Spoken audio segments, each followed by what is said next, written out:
अस्सलाम वालेकुम, मेरा नाम नुमान। आप देख रहे हैं द टेकशो, जिसके अंदर हम लोग डिस्कस करते हैं पाकिस्तान और दुनिया भर से आने वाली टेक न्यूज़ और अपडेट्स को। सबसे पहले बात करें क्विक अपडेट की, तो यार मैंने चैनल के ऊपर Redmi Note 10 Pro का फुल डिटेल के अंदर इन डेप्थ रिव्यू अपलोड कर दिया हुआ। 17 मिनट से ज़्यादा की वीडियो है, तो हर चीज़ को कवर करने की कोशिश की है।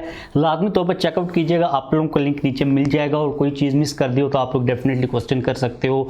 बात करें आज की पहली अपडेट की, जो कि थोड़ी सी सैड आ रही है चिप्स की शॉर्टेज को लेकर। तो मुझे पता है कि पूरी दुनिया के अंदर चिप्स ने सत्यानाश किया हुआ है, मिल नहीं रही। कंपनीज की जो रिक्वायरमेंट्स हैं वो पूरी नहीं हो रही। तो अभी रिसेंटली जनरल मोटर्स ने और फोर्ड ने अपनी जो प्रोडक्शन थी भाई वो भी बंद कर दी हुई है, क्योंकि ये वाली जो शॉर्टेज थी ये सबसे पहले स्टार्ट हुई थी कारों के अंदर, उसके बाद स्मार्टफोन्स के अंदर आई, और आज की डेट के अंदर ये जो हमारी फ्रिज एसी वगैरह होती है इनके अंदर भी आ चुकी हुई है।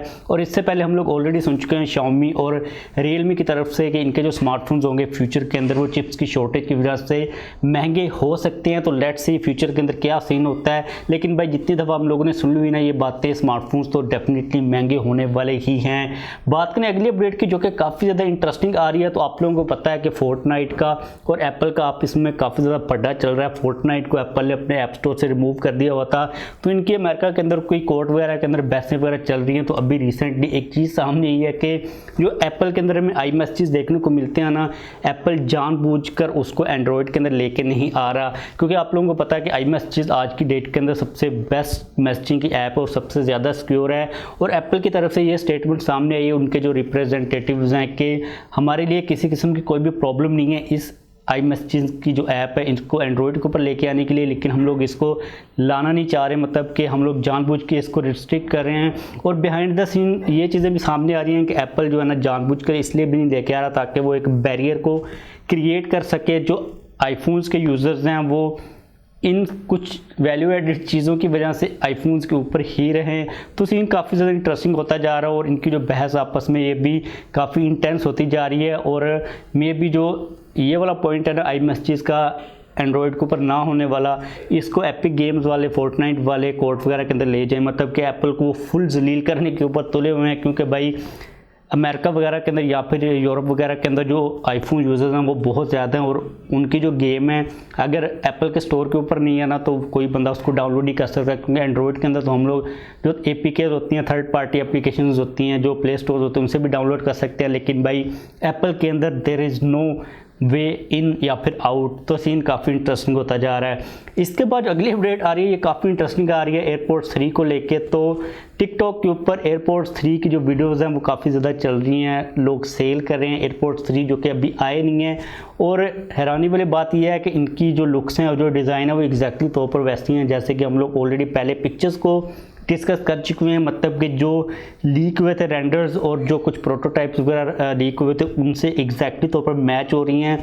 और ये चीज़ कही जा रही है कि ये फेक है, लेकिन पर्सनल तौर पर जितनी क्वालिटी मुझे नज़र आ रही है ना मुझे तो ओरिजिनल ही लग रहे हैं। और ये सीन भी होता है कि अक्सर लोग जो होते हैं ना खुद से प्रोटोटाइप वगैरह को तैयार कर लेते हैं चाइना के अंदर, क्योंकि जो डिज़ाइन होता है वो काफ़ी देर पहले चला जाता है और चाइना के अंदर ही ये बन रहे होते हैं। तो वो लोग क्या करते हैं कि फेक कॉपीज़ वगैरह बनाकर उनको सेल कर रहे होते हैं। एप्पल इनको मतलब रोकने के लिए कोशिश तो कर रहा है, लेकिन भाई ओरिजिनल लग रहे हैं मुझे तो पर्सनल तौर पर। आप लोगों को कहीं लिंक शिंक नजर आए तो डेफिनेटली बाय मत कीजिएगा। तो फ्यूचर के अंदर देखते हैं कि एयरपोर्ट्स ये क्या इनकी रियलिटी नज़र आती है, मतलब कि ये ठीक होते हैं या फिर नहीं होते। इसके बाद अगली अपडेट आ रही है, ये भी एयरपोर्ट्स के रिलेटेड है जो कि काफ़ी इंटरेस्टिंग है भाई। तो अब मशीनें आ चुकी हैं जिनके थ्रू आप लोग अपने एयरपोर्ट्स को वॉश कर सकते हो। वॉशिंग मशीन है जो कि एयरपोर्ट्स के लिए काफ़ी इंटरेस्टिंग है, छोटी सी है। इसके अंदर आप लोगों को एक ब्रश मिल जाएगा और उसके अलावा इसके अंदर कोई हमारे जो कपड़े धोने वाली टाइप की जो सिलेंड्रिकल एक होल टाइप होता है, जो एक चीज़ होती है ना स्टोरेज वाली, वो मिल जाती है। मतलब इनके अंदर आप लोग डालकर एयरपोर्ट्स को रोटेट करोगे तो आपके जो एयरपोर्ट्स होंगे वो क्लीन हो जाएंगे। और इन्होंने जो कंपैरिजन दिखाया है वीडियो के अंदर वो तो काफ़ी हमें अच्छी क्वालिटी का नज़र आ रहा है। और इसकी जो प्राइस है वो काफ़ी ज़्यादा कम है, तकरीबन 5000 बन रही है पाकिस्तान के अंदर। तो लेट्स सी कि ये कब लॉन्च होती है प्रोडक्ट। वैसे अभी तक ये लॉन्च नहीं हुई, कंपनी इसको भी टीज ही कर रही है। इसके बाद अगली अपडेट है, ये काफ़ी इंटरेस्टिंग है। लिनोवो ने अपना एक क्रेजी गेमिंग फ़ोन इंट्रोड्यूस करवा दिया हुआ है, जिसके अगर हम लोग कुछ मेन हाईलाइटिंग फीचर्स की बात करते हैं तो इसके अंदर आप लोगों को डुअल चार्जिंग पोर्ट मिल जाती है। आप लोग दोनों के अंदर at the same point plug in करके चार्ज कर सकते हो 90 वाट के ऊपर। इसके अलावा इसके अंदर 2 फैंस लगे हुए हैं, एक इनटेक के लिए और एक एग्जॉस्ट के लिए, जो कि काफ़ी एक क्रेजी चीज़ है।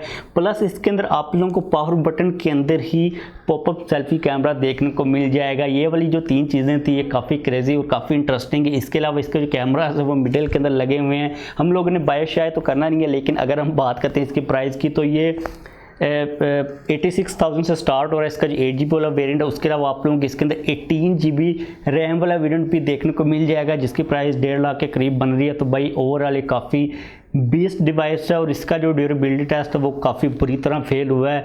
तो लेट्स सी कि ये किस तरह इंटरनेशनल मार्केट के अंदर परफॉर्म करती है कंपैरेटिवली जो हमें दूसरी डेडिकेटेड गेमिंग डिवाइसेस मिल रही हैं। स्नैपड्रैगन ट्रिपलेट प्रोसेसर और E4 जो सैमसंग का एमोलेड डिस्प्ले ये इन लोगों ने यहाँ पर यूज़ किया है। बात करें अगली अपडेट की जो कि आ रही है टेक्नो के रिलेटेड, तो इंडिया के अंदर टेक्नो ने स्पार्क 7 को इंट्रोड्यूस करवा दिया हुआ है। जो स्पेसिफिकेशन है वो काफ़ी हद तक बेसिक लेवल की हैं। आप लोगों को 6.53 इंचज़ का IPS LCD डिस्प्ले देखने को मिल जाएगा। फ्रंट के ऊपर नॉच है। इसके अलावा A25 मीडियाटेक का प्रोसेसर है, ये सेम वही है जो कि हमें स्पार्क 6 के अंदर देखने को मिला था जो 3GB वाला वेरिएंट था। इसके अंदर आप लोगों को 6000 mAh की बैटरी के साथ 10 वाट की फास्ट चार्जिंग, नहीं 10 वाट वाली फास्ट नहीं होती, वो देखने को मिल जाएगी। और बेसिक से कैमराज हैं। जो प्राइस बन रही है वो 14-15,000 बन रही है पाकिस्तान के अंदर। तो लेट्स सी ये कब आता है और इसकी प्राइस एक्चुअल में कितनी होती है। इसके बाद अगली अपडेट आ रही है ये काफ़ी इंटरेस्टिंग है 5G स्मार्टफोन्स के रिलेटेड, क्योंकि जो चाइनीज़ कंपनीज़ है ना ये अपने अब 5G चिपसेट्स के ऊपर काम कर रही हैं, जिसके अंदर Xiaomi और Oppo शामिल है। क्योंकि आप लोगों को पता है कि आज की डेट के अंदर चिप्स काफ़ी ज़्यादा शॉर्टेज चल रही है उनकी, और उनकी जो प्राइजेज़ हैं वो काफ़ी ऊपर जा रही हैं। इसी सीन के अंदर जो ब्रांड्स है चाइनीज़ वो क्या करी हैं कि अपनी चिप्स के ऊपर काम करिए ताकि उनकी जो प्राइसेस उनको कम रखा जा सके। और इसके अलावा फ्यूचर के अंदर जो कंपटीशन बढ़ रहा है स्मार्टफोन्स के अंदर, और उन लोगों को ये चीज़ सूट करती है कि वो अपनी चिप्स को ही यूज़ करें। और फ्यूचर के अंदर ये भी मसले मसाइल होते रहते हैं अमेरिका के साथ, इनके काफ़ी ज़्यादा इशूज़ हैं। क्योंकि अगर हम बात करते हैं ना वियतनाम की, जहाँ पर मीडियाटेक उनकी कंपनियाँ जो कि बेसिकली वियतनाम की है, इसके अलावा स्नैपड्रैगन जो कि अमेरिका की है, तो फ्यूचर के अंदर कंपटीशन की वजह से या फिर पोलिटिकल कॉन्फ्लिक्ट्स की वजह से कंपनीज के लिए बैकअप के ऊपर अपनी चीज़ों का होना काफ़ी लाजमी। और हम लोगों ने रिसेंटली देखा कि Xiaomi ने अपनी C1 चिप को इंट्रोड्यूस करवाया जो कि इनकी इमेज प्रोसेसिंग की एक चिप है। तो फ्यूचर के अंदर अगर ये अपनी चिप्स को लेके आते हैं तो भाई जो स्मार्टफोन्स होंगे उनकी जो प्राइजेस होंगी वो डेफिनेटली क्रेजी लेवल तक नीचे आएंगी, क्योंकि जो चिप्स होती हैं स्मार्टफोन्स के अंदर वो कुछ महंगे पार्ट्स में से होती हैं। और जाहिर सी बात है कि आज की डेट के अंदर जो चाइनीज़ कंपनीज़ हैं वो सारी की सारी आउटसोर्स ही कर रही हैं, मतलब कि दूसरों से ही ले रही हैं। अगर ये अपना सारा सिस्टम ले जाती हैं तो भाई इनको काफ़ी ज़्यादा बेनिफिट डेफिनेटली होगा ही होगा। इसके बाद जो अगली अपडेट आ रही है ये आ रही है Redmi Note 10S के रिलेटेड। तो अभी रिसेंटली इंडिया के अंदर जो Redmi Note 10S है ना वो ब्लूटूथ, तो उनकी जो सर्टिफिकेशन वगैरह उनके ऊपर लिस्ट होना स्टार्ट हो चुका हुआ है। इस न्यूज़ को मैं इसलिए इंक्लूड कर रहा हूँ क्योंकि पाकिस्तान के अंदर आप लोगों के काफ़ी ज़्यादा क्वेश्चन आते रहते हैं कि पाकिस्तान के अंदर ये कब आएगा।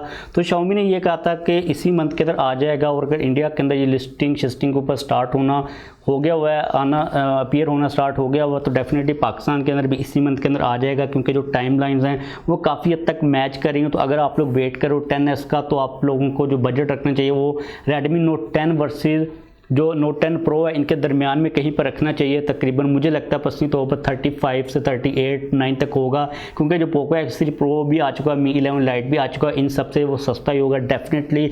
तो इस रेंज के अंदर आप लोग अगर किसी स्मार्टफोन का वेट करो तो डेफिनेटली वो Redmi Note 10S हो सकता है। इसके बाद जो अगली अपडेट आ रही है ये आ रही है Huawei P50 के रिलेटेड। तो अभी रिसेंटली एक पिक्चर सामने आई है जिसके बारे में ये चीज़ कही जा रही है कि अपेरेंटली ये Huawei P50 के प्रोटोटाइप की पिक्चर है, जिसके अंदर बैक साइड के ऊपर जो कैमरा का डिज़ाइन है वो काफ़ी ओड सा, काफ़ी वियर्ड सा लग रहा है, क्योंकि वो एक तो साइड के ऊपर है, उसके अलावा जो कैमरा का मॉड्यूल है ना वो एक्सटेंड होकर फ्रेम के साथ मैच हो रहा है, जिस तरह हमें काफ़ी हद तक लुक मिल रही है सैमसंग की S21 सीरीज़ के साथ। लेकिन वो थोड़ा सा रेक्टेंगल के अंदर था, लेकिन ये सर्कल है जो कि काफ़ी अजीब सा लग रहा है। पता नहीं ये पिक्चर ठीक है अभी या फिर नहीं है। लेकिन इससे पहले हम लोगों ने जो दूसरे प्रोटोटाइप की पिक्चर्स को डिस्कस किया था वो P50 Pro की थी। ये P50 जो बेस वेरिएंट आई थिंक उसकी हैं। अगर तो ये सेंटर के अंदर होता तो ठीक लगना था, लेकिन भाई इस एंगल से इस डिज़ाइन के अंदर काफ़ी वियर्ड सा डिज़ाइन लग रहा है। तो लेट्स सी Huawei क्या करता है। इसके अलावा बैक साइड के ऊपर लेका की ब्रांडिंग भी हमें नज़र आ रही है, और बहुत जल्द Huawei P50 सीरीज़ को इंट्रोड्यूस करवाने वाला है। तो देखते हैं कि भाई क्या डिज़ाइन होता है,